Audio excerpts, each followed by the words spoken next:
Planet Earth. Near future.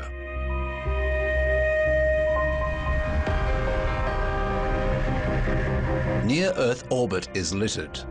It's filled with millions of uncontrollable fragments, big and small. Old, out-of-service satellites, pieces of space vehicles. Space debris has enshrouded the planet, and there's no way to collect it. Accidents have become commonplace in orbit. Manned space flights are too dangerous. Satellite communications are worsening. Navigation on Earth has become unreliable. The internet, which everyone has grown so accustomed to, is malfunctioning and losing speed. Our favorite gadgets, a comfortable life in the high-tech world. Everything has lost its meaning.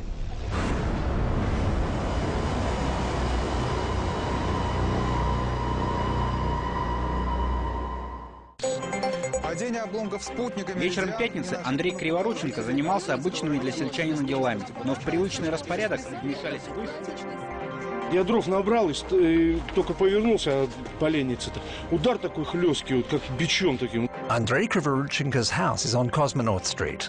On a December night, the roof was pierced by a fragment from a Meridian military and civilian telecommunications satellite, launched from the Russian Cosmodrome in Plesetsk, more than 3,000 kilometers away. Я окошко слуховое открываю, дверку фонариком. Туда не полез, фонарик обратно. Там шар такой лежит. Думаю, ничего себе. Novosibirsk region locals found 10 fragments of a satellite weighing between 0.5 and 2 kilograms. They had time to take a couple of pictures of them. Soon the debris was taken away by EMACOM personnel. That was the end of that emergency. The Meridian didn't reach its final orbit and fell, becoming mere junk. Had it failed a few minutes later, already in orbit, the satellite would have turned into space debris that could have caused formidable damage, from millions of dollars in property losses to the loss of life, from an international crisis to the outbreak of war. In 1957, the USSR launched the first artificial Earth satellite. The US followed in 1958. 3 years later, the first human reached outer space. The beginning of the space era coincided with the Great Acceleration. That's how scientists refer to major changes in the world. The global population, economy, number of vehicles, the use of fertilizers have all been growing since then, as well as the concentration of carbon dioxide in the atmosphere, the number of floods, and number of endangered animal species. The middle of the 20th century has thus been considered the beginning of the Anthropocene, a new geological epoch in the history of Earth. There is a term like anthroposphere, which is the extent of the Anthropocene, which is by now not only on our globe. Every satellite or every other spacecraft that is going out extends the Anthroposphere. At the Crimean Astrophysical Observatory, the frontiers of the Anthroposphere are being monitored, specifically the space debris flying in the most distant of Earth orbits. In 20 years, local researchers have detected more than 1,000 junk items. A typical find by Vasily Rumyantsev is so far away that it seems impossible to take a good look at, let alone describe. Это объект порядка 10 сантиметров на расстоянии 36 тысяч километров от Земли. Темного серого цвета. Зафиксировано отделение орбитального блока от третьей ступени ракеты-носителя. In 2017, Russian launch vehicle Proton-M sent a Chinese communications satellite, Asia-Sat-9, into orbit. At first, the satellite was working as planned, but the next night, astronomers found 13 different objects next to a part of the rocket, a booster, at the height of 20,000 kilometers.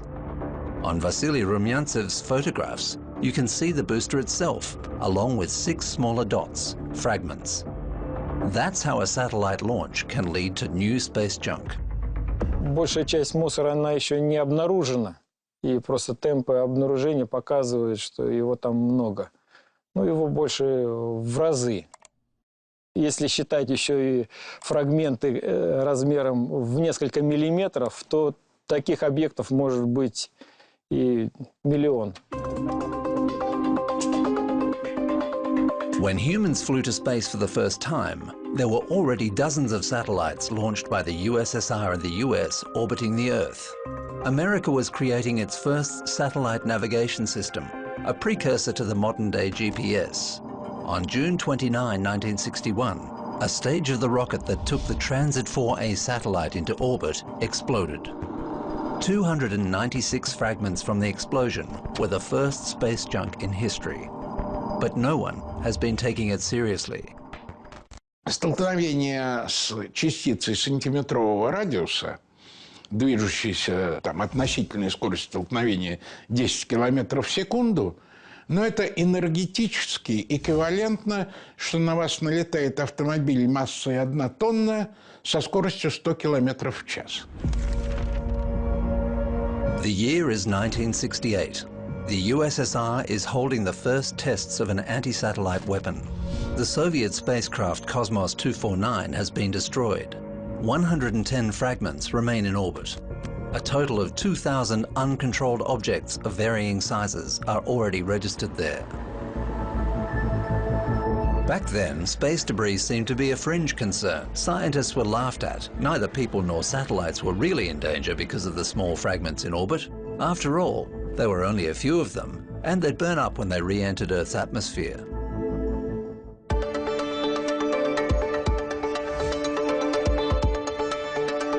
NASA employee Donald Kessler started thinking about space debris back in the mid-1970s. If you're talking about the 10-centimeter and larger population, you're talking about 18,000 cataloged objects. And you'd have to say, well, that only applies to 10 centimeters and larger. But from the haystack measurements, where you go down to 1 centimeter, we have got about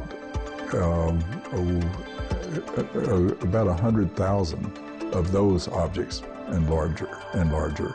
And when you go down to roughly the millimeter size, where you have to extrapolate just a little bit because we only go down to 3 millimeters, you get into the hundreds of millions of particles. These hundreds of million multifarious fragments are flying next to artificial satellites numbering more than 2,000. Just like on Earth, the most litter-ridden spot is the busiest one. It's a low Earth orbit, right next to the planet's surface. With this one, there's really a hope that the debris will burn up one day.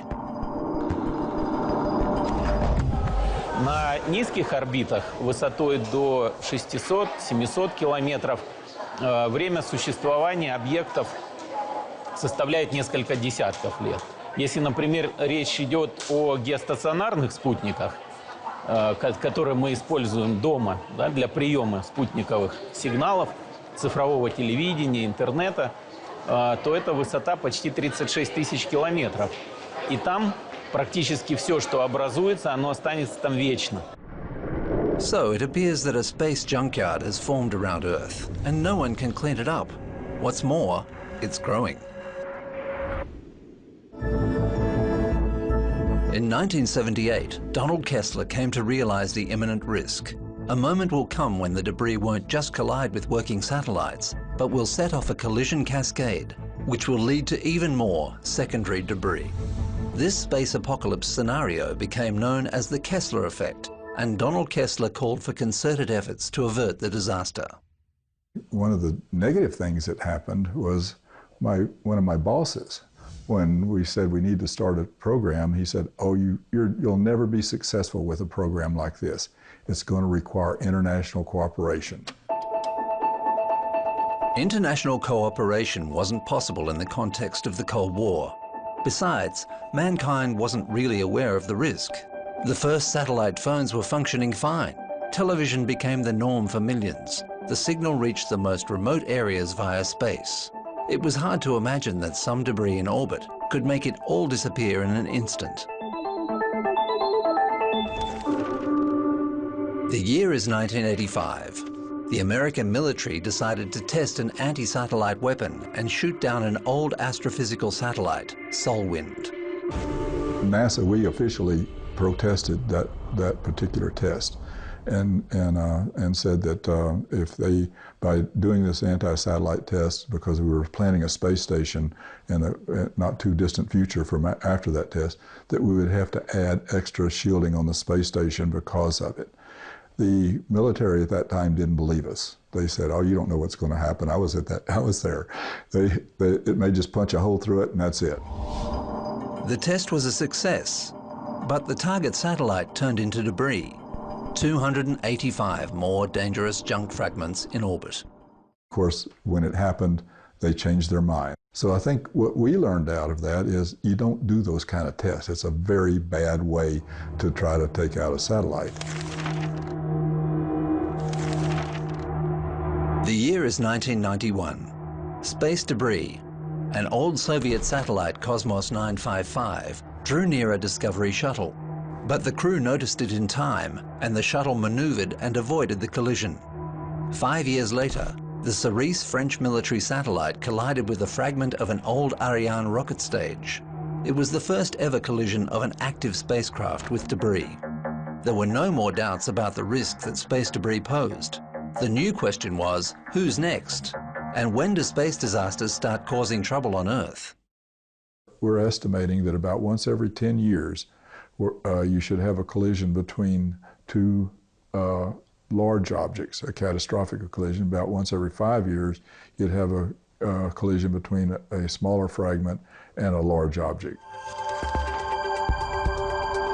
The year is 2009. 2/3 of mankind use cell phones. Maps with satellite images are among the most popular apps.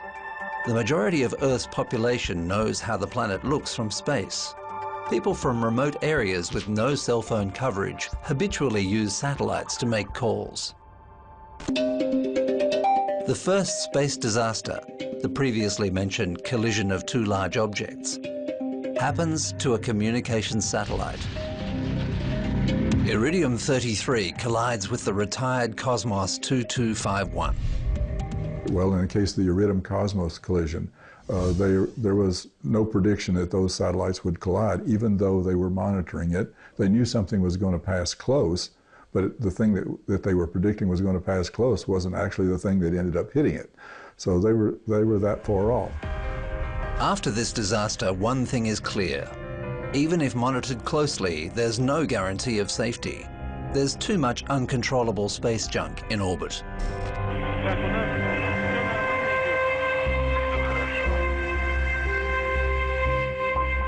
The year is 2011. Experts are particularly rigorous in calculating the orbit of the ISS and the threat posed by debris. On board the station are Anton Shkaplerov, Anatoly Ivanishin and Daniel Burbank. Это было воскресенье, где-то 4-5 часов утра. Мой коллега, американский астронавт Дэвид Бурбанк, влетел ко мне в каюту и буквально сказал, что «Антон, бери все, что можешь в руки и эвакуируемся срочно в наш Союз». The Mission Control Center noticed a fragment of an old Soviet weather satellite that could collide with the ISS within a few minutes. An unexpected encounter could have resulted in a disaster. Мы влетели сюда в корабль, и я буквально прикрыл вот этот люк. Не стал его закрывать, а ждал момента. Если вдруг бы удар пришелся бы на станцию, то я бы дозакрыл люк, загерметизировал бы корабль, и дальше мы бы отстыковались и вернулись на Землю. Если, не дай бог, ударил бы в корабль, то шанс был, что я бы открыл люк, мы бы покинули бы корабль, закрыли бы его и остались бы на станции ждать уже помощи Земли. Luckily, the first ever collision of a large fragment of space debris with the ISS didn't happen on that day. But the risk of it has been increasing. The year is 2018. Shkaplerov is again on board the ISS. He's tweeting, "Today we had an emergency descent drill inside the Soyuz ship in case of an accident on the ISS. For example, if there's no way to evade a collision with space debris." Первый мой полет был в 2011 году, и тогда уклонение от осколков это был какой-то нонсенс. Я, может быть, за весь полет, за полгода пару раз мы так делали. Сейчас это практически делается каждый месяц. The largest pieces of orbital debris are rocket bodies and old satellites weighing several tons. These are objects ISS pilots are taught to evade. But microdebris could be even more dangerous because it's impossible to detect. Здесь как бы никаких вариантов пока не просматривается технически реализуемых, потому что это объекты очень маленькие. Их много, отслеживать их все на данный момент чрезвычайно сложно. И в обозримом будущем, по крайней мере, лет 5, наверное, с этой проблемой мы будем просто жить. In this picture taken on the ISS, you can see a mark made by a 1 millimeter piece of space debris that hit a window. Residents of the station have regularly been registering such craters and measured their depth. A micro impact that goes unnoticed can be dangerous. Столкновение есть. Мы это видим это на иллюминаторах. Фотографируем в 2D специальными фотоаппаратами, специальным оборудованием. Иллюминатор, он не однослойный, несколько слоев, конечно, имеется.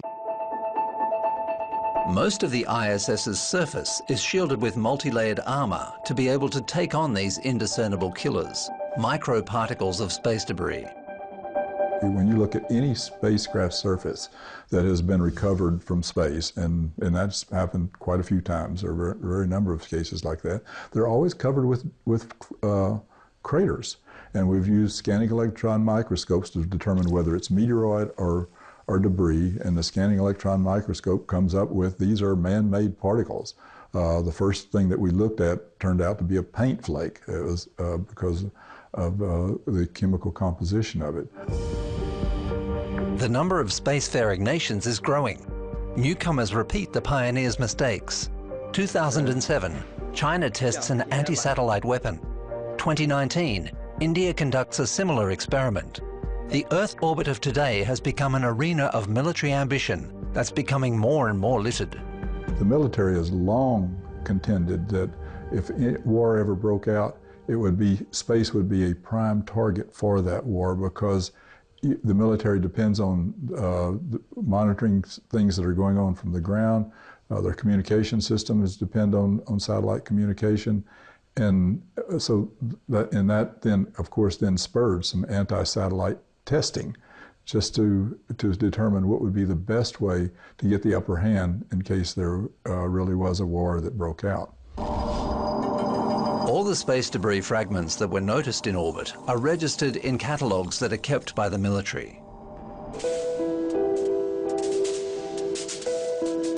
But debris has started to pose a threat to the infrastructure around the planet, both military and civilian. Keeping debris catalogues away from prying eyes is too dangerous these days. Элемент космического мусора, ударив в какой-то спутник одной державы, может спровоцировать конфликт, например, между ядерными державами. И тогда уже никому из населения Земли мало не покажется. The number of spacefaring nations is increasing, and the risk of international conflicts because of space debris is growing. Satellites have been flying around the planet for 60 years, but there are still no traffic rules regulating responsibilities in the case of a collision with space junk. Например, мы договорились с Соединенными Штатами условно, что они проводят удаление нашей российской ступени. Подписали контракт, но не оговорили там вопросы ответственности, да? И во время операции что-то происходит плохое, разрушается эта ступень. Кто будет виноват? Виновата будет Российская Федерация, потому что это ее ступень. Несмотря на то, что разрушение, возможно, произошло по причине того, что тот, кто выполнял эту работу, он что-то сделал не так. The year is 2018. A series of experiments under the name Remove Debris is carried out in low Earth orbit. A daring endeavour to test the most incredible ideas on capturing and destroying space debris. It's impossible to run such experiments on Earth. The most obvious method is to catch the fragments with a net. It's not within the current technological capabilities to chase actual debris yet. So, for the sake of the experiment, mock targets were launched from the ISS. They were followed by a catcher, a platform with a net. Ein Container hat, wo das Netz drin liegt. Man hat Gewichte, die schießt man mit Federn raus und die ziehen dieses Netz einfach auf die gewünschte Größe auf. In unserem Fall waren es 5 Meter. Und das Ganze wickelt sich den Satelliten herum. This is footage from the collector cameras. The net wasn't fully deployed, but it still managed to trap debris. Es ist ein bisschen so wie früher in der Arena bei den Gladiatoren. Wenn das Netz geworfen wurde, erstmal kommt man nicht so leicht raus. Und zum Zweiten hatten wir auch noch Systeme in unseren Gewichten, die das aufgespannt haben, die das Netz hinterher automatisch geschlossen haben, dass wir ganz sicher waren. The entire operation took no more than 5 seconds. Such a net can catch medium-sized fragments of debris, up to 2 meters and weighing up to 2 tons, and only from a distance of several meters. So it also needs to catch up with the actual space debris and approach it safely. The most unexpected method tested under the Remove Debris project is capturing debris with a harpoon. But this raises a lot of questions.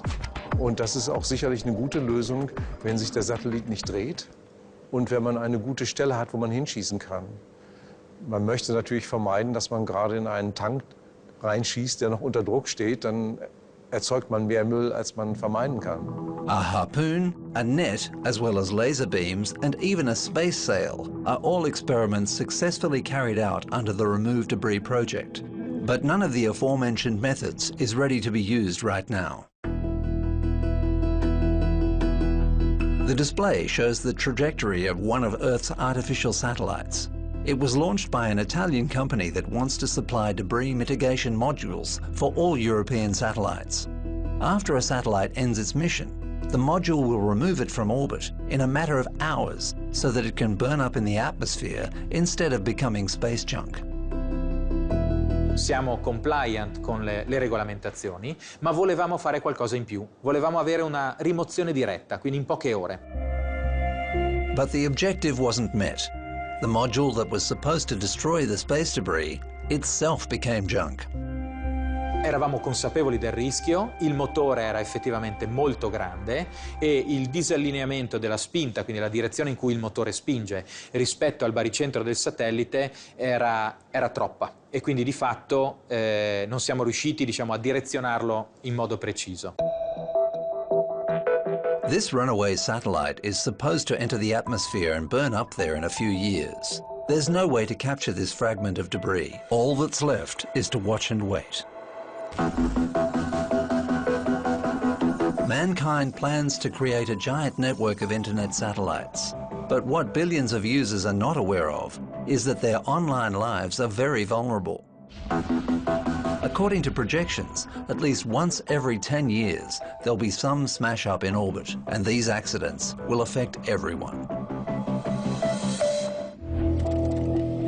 Planet Earth, the future. Maybe mankind has learned to deal with the debris in orbit. It doesn't burn up, it gets recycled, just as all kinds of junk does on Earth. The most expensive part of the whole space program is the launches.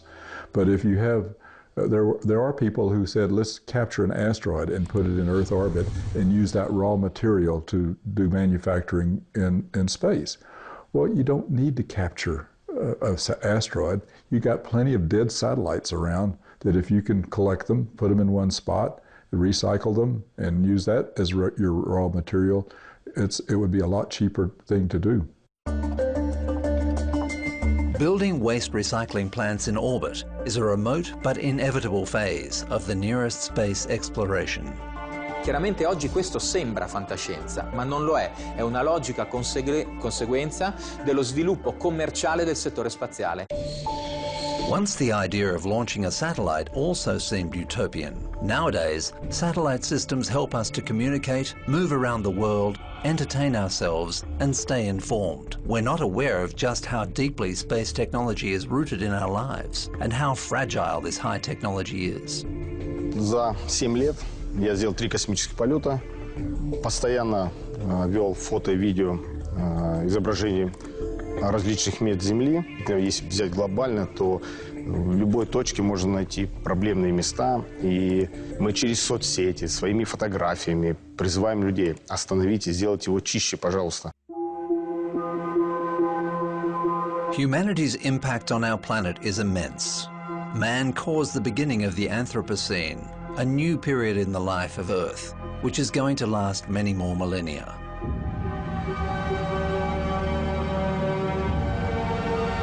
The Earth is changing because of us, and we must change too for its sake.